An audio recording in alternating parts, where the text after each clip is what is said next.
Hey YouTube, it's Corlash1990, and today I have a deck tech for the Star Trek CCG, and this is the first deck tech I'm doing for this game, and it's for my favorite deck that I own, and it is for my Hirogen deck. I will mention I play an illegal card in here because I'm not playing in like the open, the open format that people would play like in tournaments with. This is what I would call a block constructed deck. That's like the best way I can describe it. All of these cards are from two sets. And I'm not playing anything that doesn't have the Voyager logo on top. So every card in this deck, including Seed deck outside of these, obviously, but these are all Delta Quadrant anyway, so it doesn't matter. They will all have that Voyager logo on top. So no Q-Tent, no any other super good cards from like Deep Space Nine or any of those other sets. So I'll start off like the draw deck, and I'll start off with the Seed deck. As you notice, there's no dilemmas here, and there's no other potential Seed cards. I'm not going to go over those because those should depend on who you play against the most. And then these are pretty self-explanatory. This is their only planet mission. I wanted to keep it very thematic, very Hirogen-y. So just playing all the Hirogen missions, there's their planet. And the rest of these secure stations are all their space ones. They have another space one, but this is just so easy to score. Though keep in mind, there are dilemmas that will just wreck you on points if you're playing way more like space than planet or more planet than space. So, yeah, keep that in mind. And for the rest of the Seed deck, things that you will play in your Seed deck when you're Hirogen. This, maybe not so much, but the way I have my deck built, yes, this. This card is also this absolutely nuts, and I can kind of understand why it's banned. It's a little too good. But for the Hirogen Outpost, it's cool. It can pretty much be seated on any of your missions, and it can download Hirogen Hunt, which is also in our Seed deck, but we have 3 in the main deck. Basically, you can put them on a ship, and then that ship is this is like the way that you can beam your personnel to other people's damaged ships, so you can start capturing your trophies. And this gets that for you. The next one is Relics of the Chase, and this is the one that will score you points on people you capture, mainly with Hirogen Talon or with an Alpha, or both. It says once per battle, your Hirogen may capture an opposing personnel he just stunned. Also, once each turn, your opponent, or your Hirogen, using a Hirogen Talon, may place in point area one personnel he just killed in a personnel battle. Or if it's an Alpha Hirogen, which there's a lot in here, I think we play all of them. One personnel he is escorting, or one captive he's escorting, which there's ways to just, as long as you have an Alpha Hirogen with the Talon, you can just steal people, and then this will allow you to score them. And the points you score are based off of their highest printed attribute. So you want to be engaging in battle a lot, and you want to be kidnapping your people. Don't forget to score at least one space and one planet to be able to close the game out, which this is 60 points, so we're probably going to need to steal 5 to 6 personnel, so just keep that in mind. Hirogen Hunt is an amazing Seed card as well. It pretty much will guarantee you a ship on your first turn, though probably at the end of your turn. And it says in place of your card draw, you may download one Rituals of the Hunt, Hirogen Hunt, or any Hirogen ship. And it also lets you report an Alpha Hirogen for free, or any card that specifies an Alpha Hirogen in its lore. And then you can also, as a different thing, you can play it on a ship, and that's what allows you to beam through damaged ships. And then finally, the Delta Quadrant Spatial Scission.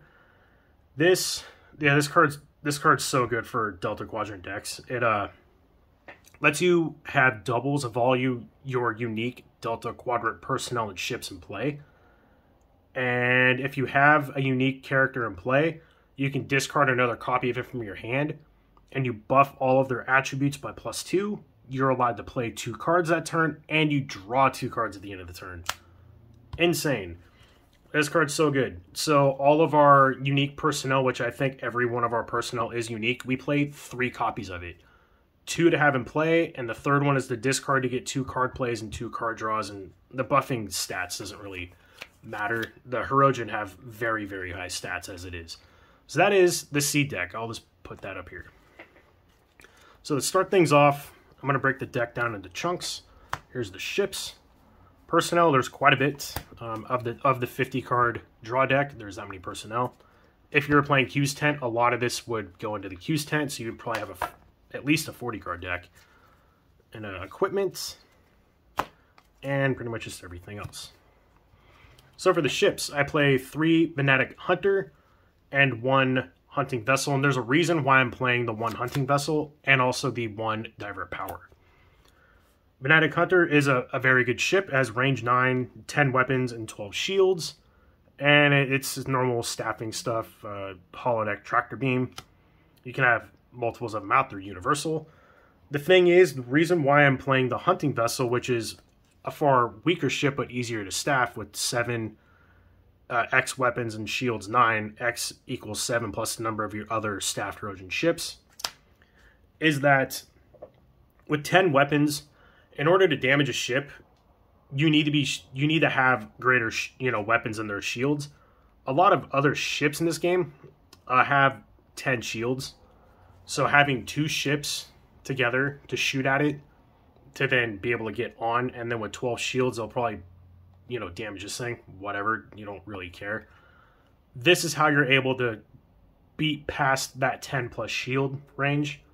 Divert Power will also do the same, and we don't play any other objectives in here, so once you play this, it can kind of just stay there and do its thing until you need it, and then it goes away. But it is what it is. I also think 4 ships is good for a 50 card deck, roughly 1 ship for every 10 cards in your deck, give or take. We could probably run less because we have Hirogen Hunt to guarantee that we have a ship on turn 1, but I like running 3 ofs for this game in particular. So we'll go over the Alpha Hirogens. Let me see, this is all of them. The rest of these are like utility Hirogens, mainly for medical or being able to report wherever he is. But my favorite one is Hirogen. He has 12 strength. He has pretty good stats. He downloads Hirogen Talon, which you absolutely need in this deck. So yeah, obviously, again, 3 of him, 3 Charon, or however you say his name. He has really good stats as well, and he downloads the Hirogen Disruptor Rifle, which is what bumps all your Hirogen strength up through the roof. So he's really good at making sure you will win your fights. Car is really good because he just has a ton of abilities. Or stats or whatever they're called. But he also has Law, which is a really, really rare one. I want to say Anthropology is a very key stat to have for Anthropology or Archaeology. I want to say it's Anthropology for one of the incidences we play. Nitek is good. He has 10 strength and all around just good abilities. And Dekarin is also good. Just a lot of good stats. 9 strength. Again, Hirogen are kind of like Klingons in that sense, where they want a lot of high strength. And Donik is good because he has an ability down here that your Hirogen and hologram personnel can report wherever he is. Jorik is good because he's a medic, just a high strength medic with computer skill. And then finally is Hadger. He has a lot of good abilities. Again, medical, 9 strength. All very, very key. Now I'll go over the equipment I run, which is going to be very straightforward. I run 3 Hirogen Talon and 3 Hirogen Disruptor Blaster things. Yeah. The Talon's good. It plays for free. It buffs your strength by 1. And it can report wherever a battle is initiated. But you need this card in order to steal your captives. Like, this card is absolutely must. And then this will bump all your Hirogen strength by 4 and cunning plus 2, but they lose diplomacy unless aboard a ship. You don't really care about that. This is not a diplomatic deck. You don't need diplomacy, trust me, unless you're running into a dilemma that requires it. And then for the rest of the non-character, non-ship cards, I run Divert Power. I explained why. It buffs your ship's power, wherever you need it. It can also, it's just a good utility card too. Rituals of the Hunt, you play this on your prey, and then your Hirogen with, yes, it is Anthropology, gain all of their skills so they start to learn their victim. And then once you get to them, you can just immediately capture them as long as you have a Hirogen Talon. So this makes it a lot easier to capture people. It makes you technically not have to fight, but when you're Hirogen, you're going to want to fight. And then 3 Hirogen Hunt to put on some of your ships to beam through. And then the rest is all just card draw. All 3 of these are very, very good cards, and I will play them in every single Voyager deck in this number, if not more, if I wanted to play more than 3 copies. But I kind of like the 3. 3 of us in a 50 card deck is pretty fine. Handshake's good. Plays once per turn for free if you played nothing and if you have less cards than your opponent. Basically, it does one of two things. I've never really used the third one, though the third one could be good in Borg for probing. Basically, your opponent will either discard 3 cards or let you draw 3 cards. Or if you have at least 3 cards in hand, discard your hand and then draw a fresh hand of 7. This card's great. Free card draw in this game is really good. Mutation, really good. It's an interrupt, and basically you discard a card to draw 2. There's another thing on there, but I've never used it for that. And then the power, also really good. Interrupt. You play it, draw 2, and then discard one of those 2 cards. So they don't really gain you, technically, like anything. You're replacing this for one of 2 cards from the top of your deck, either one of these. But when you're digging for a certain card, they're obviously very good. And yeah, that is basically the deck. It's a very aggressive deck. You're going to want to get up a good hefty crew. Make sure you get 2 ships. I would say 1 Venatic Hunter and 1 Hunting Vessel. Staff this minimally, and then put your raiding party basically on this. And yeah, start drawing into your incident cards, making your prey, finding out who you want to steal, primarily a pretty key character that they have, and just damage their ship, invade their ship, and just cause havoc.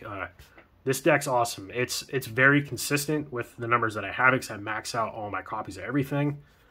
And it's very thematic, and it definitely reminds me of the show. It can be very overwhelming depending on who you're playing against.